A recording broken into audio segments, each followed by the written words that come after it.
to me! I cannot believe you! I gave you everything!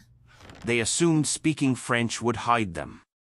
They murmured around the kitchen table, casting cautious looks my way as if I were deaf, blind, or childlike. But I heard every syllable, each sentence cut like a blade, sliding into my chest. They never planned for me to catch on, yet I did. And 6 hours afterwards, they were the ones screaming. I was raised believing their devotion, convinced family meant shelter. My parents were strict, and I took that to mean they cared. My father's quietness, my mother's insistent watch. I read it as counsel, not coercion. But love doesn't conspire behind shut doors. Love isn't a tongue turned into a weapon.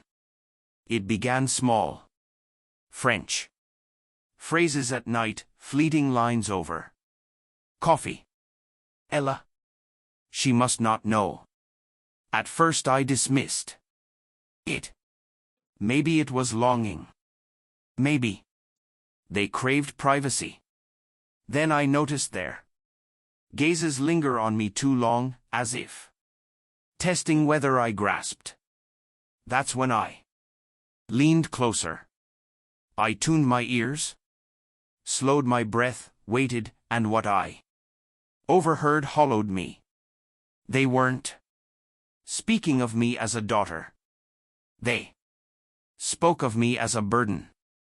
Money, papers, my signature where it should never have been. Choices taken without me. Accounts emptied right under my nose. And worst of all, they chuckled about it, like I was too naive to notice, too trusting to ever suspect them. My parents, my family. That night, I didn't yell. I didn't confront them. What good would words have done?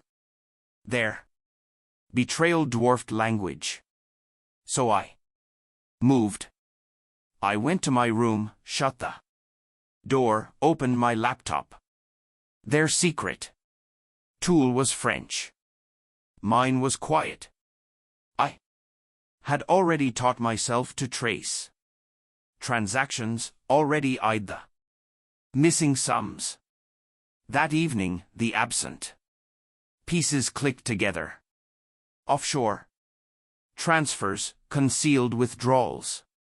My name tied to debts I never incurred. They weren't safeguarding me.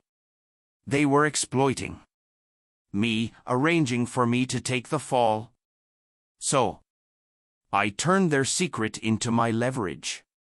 By midnight, I had everything duplicated. Statements, emails, even voice notes my father sent my mother. Bold enough to mix French and English. Proof enough to incinerate them. I didn't involve the police yet. No, that would have been too benign. Instead, I signed into the accounts they assumed I couldn't reach. I altered the passwords, rerouted funds, froze what I couldn't seize. Every cent they funneled through my name, I redirected back into mine. And then I did something sharper. I forwarded it all to their business associates, their closest friends, even my uncle in Lyon, who hated them. Every whispered French betrayal rendered into plain English, with receipts and proof attached. At 3:00 a.m., I hit send. By 9 a.m., their world was rubble. The first call came from my mother, a screech more than a greeting. What did you do? I let her scream. Her outrage was the sweetest Verification. Then my father's number. Lit the screen. He didn't shout. He pleaded, low, frantic. A man who had constructed his kingdom on control, now reduced to begging his own daughter. And I didn't raise my voice. You thought I didn't understand, I said. But I understood it all.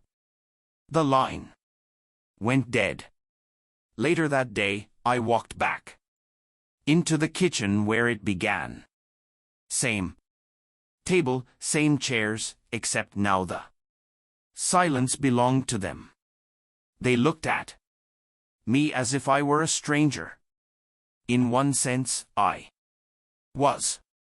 The obedient child had vanished. My father finally asked, why? His voice broke. Because you spoke among yourselves. Like I wasn't your daughter, I answered. So, I ceased to be one. My mother reached for me, but I recoiled. That touch had lost its hold. They had gambled on my ignorance and lost everything to my awareness. The fallout spread quickly. Business deals fell apart. Partners backed away. Reputation torn to shreds. Even the family name they treasured so dearly was spat on by the very people who once coveted it. They wanted silence. I gave them exposure. They wanted me helpless. I proved I'd been observing all along. And when their house of cards collapsed, I didn't remain in the wreckage with them. I walked away. Now months later, they still call. Sometimes to beg, sometimes to rage. Always attempting to drag me back into the cycle. I don't answer because I learned something crucial at that kitchen table. Betrayal doesn't require confrontation. It requires precision. I listened. I understood. I waited. And when I struck clean. Their voices in French still reverberate in my mind sometimes. She must not know, but I knew. And that was their undoing. They believed the secret. Language was their power. They were mistaken.